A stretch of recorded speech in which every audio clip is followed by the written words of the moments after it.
Let's talk. The Georgetown parking confrontation, a system of a much bigger problem. Ladies and gentlemen, what we witnessed yesterday, a heated shouting match between a pastor and a driver over parking in Georgetown, was sad, disappointing, and completely avoidable. Now, it would be remiss of me not to speak on this. Let's roll the tape. Inside the car and do it! Get inside the car! Go there! Get inside the car! Get inside the car! Touch me! Go ahead! Touch Go me! ahead! Drive! Touch Drive me! us out! Touch me! Drive us out! Now, let's get into it. Here is Don's take, real, raw, and relevant.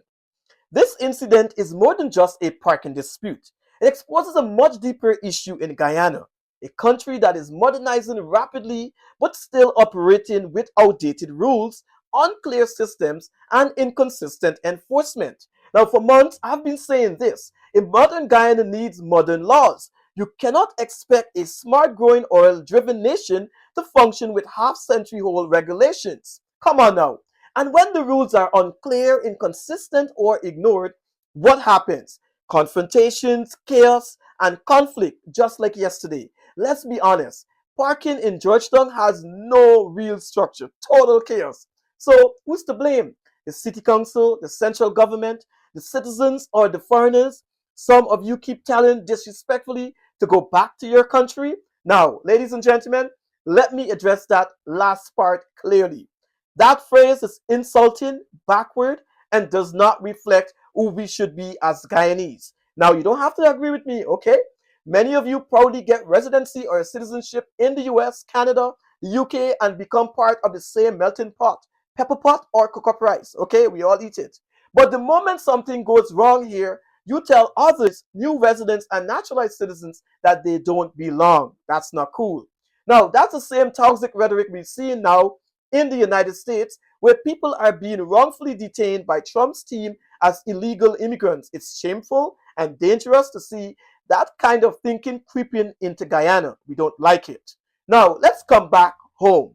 Georgetown is a daily display of lawlessness, and both the government and the city council continue to turn a blind eye.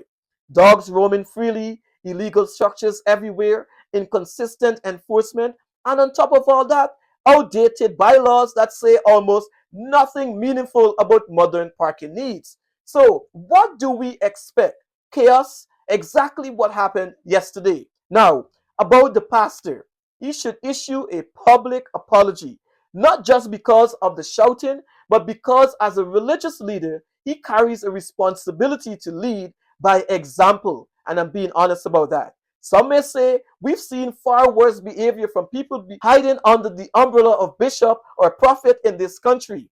But this is another discussion for another day. And finally, a message to the mayor. Respect the Christian community. Do your job and fix the bylaws. Georgetown desperately needs proper direction when it comes to traffic, parking, and public order.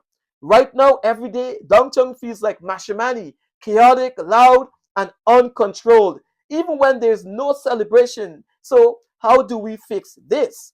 Bring back a proper, transparent parking meter system, not the old fiasco, a modern system with clear oversight.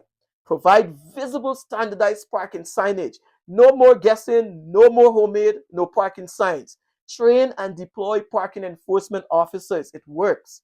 Not police, specialized officers dedicated to parking and traffic order. Update and modernize city bylaws. This is long overdue. Georgetown cannot run on 1970 rules in a 2025 Guyana. A modern country must operate with modern systems. If not, confrontations like the one we see yesterday will only continue to happen.